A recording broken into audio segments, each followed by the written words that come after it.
ತಾಯಿ ಇದ್ದಾರಲ್ಲ ತಂಗಿ ಮಗ ಪ್ರಸಾದ್ ಅವರೇ. ಓ ನಮಸ್ತೆ. ಏನು ಆರಾಮಾಗಿ ಮಧ್ಯಾಹ್ನ ಮನೆಯಲ್ಲೇ ಇದ್ಬಿಟ್ಟಿದ್ದೀರಿ? ಹಂಗೆ ಊಟಕ್ಕೆ ಬಂದ್ರೆ ಹಂಗೆ ಆ ಕಡೆ ಬಂದ್ರೆ. ಹೌದಾ? ಎಲ್ಲ ಎಲ್ಲೋಗಿದ್ದಾರೆ? ಎಲ್ಲ ಹೊರಗಡೆ ಹೋಗಿದ್ದಾರೆ. ಹೌದಾ? ಸ್ವಲ್ಪ ವಿಶೇಷ ಬಂದಿದ್ದು ಬಂದೆ ಹೇಳ್ದೆ.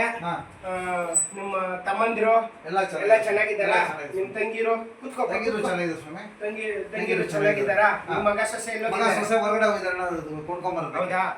ನನಗಾದ್ಮೇಲೆ ಒಂದ್ ವರ್ಷಕ್ಕೆ ನೀವು ನನಗಿಂತ ಮುಂಚೆ ಒಂದು ವರ್ಷ ಆಯ್ತು ಮದುವೆ ಆಗಿ. ಅವಾಗ ನೀವು ಸೊಸೆಯನ್ನು ತಕೊಂಡ್ ಬಿಟ್ರೆ ಮನೆಗೆ. ಇವಾಗ 25 ವರ್ಷ ಆಯ್ತು ನಮ್ಮ ಮನೆಯಲ್ಲಿ ಶುಭ ಕಾರ್ಯ ನಡೆದು ಇದೇ ನಡೀತಾ ಇರೋದು. ನಮ್ಮ ಮಗನ ಮದುವೆ ತಗೊಳ್ಳಿವ್ರೆ. ದಯವಿಟ್ಟು ಎಲ್ಲ ಕುಟುಂಬ ಸಮೇತವಾಗಿ ಬರ್ಬೇಕು. ಕುತ್ಕೊಳ್ಳಿ. ನೋಡಿ, ಬುಧವಾರ ಮನೆ ಹತ್ರ ಶುಭ ಕಾರ್ಯದ ಪೂಜೆ, ಗುರುವಾರ ಚಪ್ಪರದ ಪೂಜೆ, ಶುಕ್ರವಾರ ಬಂದು ಇಲ್ಲೇ ನಮ್ಮೂರು ಸರ್ಕಲ್ ಅಲ್ಲಿ ಚೌಟ್ರಿಯಲ್ಲಿ ಮಾಂಗಲ್ಯ ಧಾರಣೆ ಮದುವೆ. ದಯವಿಟ್ಟು ಎಲ್ಲರೂ ಕುಟುಂಬ ಸಮೇತವಾಗಿ ಬಂದು ಬಿಡ್ಬೇಕು ಇವ್ರೆ. ನೀವು ಅದು ಬೇರೆ, ನಮ್ಮ ತಾಯಿಯವರ ಹತ್ತಿರ ಸಂಬಂಧಿ ಬೇರೆ. ಸಮಯ ಇದು ಕುಮಾರಸ್ವಾಮಿ ಏನಾಗಿದೆ ಅಂದ್ರೆ ನಾವು ಸೋಮವಾರನೇ ಅಯೋಧ್ಯೆಗೆ ರೈಲಲ್ಲಿ ಬುಕ್ ಮಾಡ್ಬಿಟ್ಟಿದ್ದೀವಿ. ನಮ್ಮ ಮದುವೆ ಬುಧವಾರ, ಗುರುವಾರ, ಶುಕ್ರವಾರ. ಮೊನ್ನೆನೆ ಮನೆಯಲ್ಲಿ ಬಂದು ಹೇಳ್ಬಿಟ್ಟು ಹೋದೆ. ಶಾಸ್ತ್ರಕ್ಕೆಲ್ಲ ಅರ್ಶಿನ ಕುಟ್ಟೋಕೆಲ್ಲ ಮನೆಯಲ್ಲಿ ಕರೆದು ಬಿಟ್ಟು ಹೋದೆ. ನೀವು ಇದ್ದಕ್ಕಿದ್ದಂಗೆ ಇವಾಗ ಗುರುವಾರ ಏನು ಎಲ್ಲಿ ಟೂರ್ ಹೋಗ್ತಾ ಇರೋದು? ಸಮಯ ಅಯೋಧ್ಯೆಗೆ ಹೋಗ್ತಾ ಇದ್ದಾರೆ. ಟ್ರೈನ್ ಎಲ್ಲ ಬುಕ್ ಮಾಡ್ಬಿಟ್ಟಿದ್ದೀರಾ? ಇನ್ನೇನು ಮಾರ್ಪಾಡು ಮಾಡಕ್ಕಾಗಲ್ವಾ? ಇದು ಕಷ್ಟ ಆಗುತ್ತೆ. ಹಂಗಾದ್ರೆ ಮದುವೆಗೆ ನೀವು ಬರಕ್ಕಾಗಲ್ಲ. ಕಷ್ಟನೇ. ಯಾರು ಕುಟುಂಬದವ್ರೆಲ್ಲ ಹೋಗ್ತಾ ಇದ್ದೀರಾ? ಪ್ರವಾಸ ಮಾಡಿ. ಹೌದಾ? ಹಂಗಂತ ಹೇಳಿದ್ರೆ ಅಲ್ಲ, ನಮ್ಮ ಮದುವೆ ಗೊತ್ತಿದ್ದು ನೀವು ಟೂರ್ ಹೋಗ್ತೀನಿ ಅಂತ ಹೇಳಿದ್ರೆ ನಾನು ಏನ್ ಹೇಳೋದು ಹೇಳಿ. ಸರಿ, ಟೂರ್ ಆದ್ರೂ ಹೋಗಿ ಎಲ್ಲಾದ್ರೂ ಹೋಗಿ.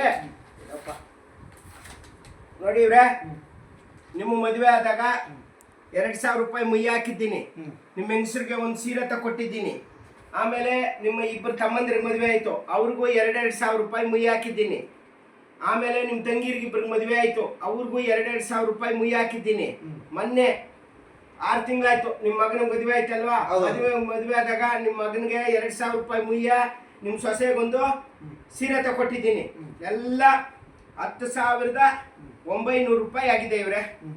ದಯವಿಟ್ಟು ನೀವು ನಮ್ಮ ಮದುವೆ ಗೊತ್ತಾಗಿದ್ರು ಇಷ್ಟು ದೊಡ್ಡ ಮುಯ್ಯ ಹಾಕ್ಬೇಕು ಅಂತ ಹೇಳ್ಬಿಟ್ಟು ನೀವು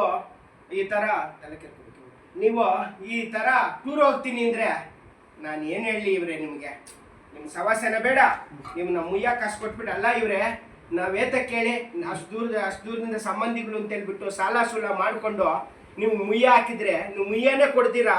ಮದುವೆಗೆ ಬಂದು ಮುಯ್ಯ ಹಾಕ್ಬೇಕು ಅಂತ ಹೇಳ್ಬಿಟ್ಟು 7-8 ಮುಯ್ಯ ತಗೊಂಡು ನಿಮ್ಮ ಹತ್ರ ಇಟ್ಕೊಂಡು ಟೂರು ಇಲ್ಲ ಗೀರು ಇಲ್ಲ. ನೀವು ಟೂರ್ ಆದ್ರೂ ಹೋಗಿ ಏನಾದ್ರೂ ಹೋಗಿ ಇಲ್ಲ ತಕೊಳ್ಳಿ, ಎಣ್ಣೆಗಳು ಇಟ್ಕೊಳ್ಳಿ. ಕಾಡುಗಳು ಹಂಚ್ಬೇಕು. ಇನ್ನು ನಿಮ್ಮಂತ ಅವ್ರಿದ್ದಾರೆ. ಹೌದಾ? ಪಾಪ ಮದುವೆ ಬರ್ದಿರ ಇದ್ರೆ ಹೋಗ್ಲಿ, ಮುಯ್ಯ ವಸೂಲು ಮಾಡೋಣ ಪಾಪ.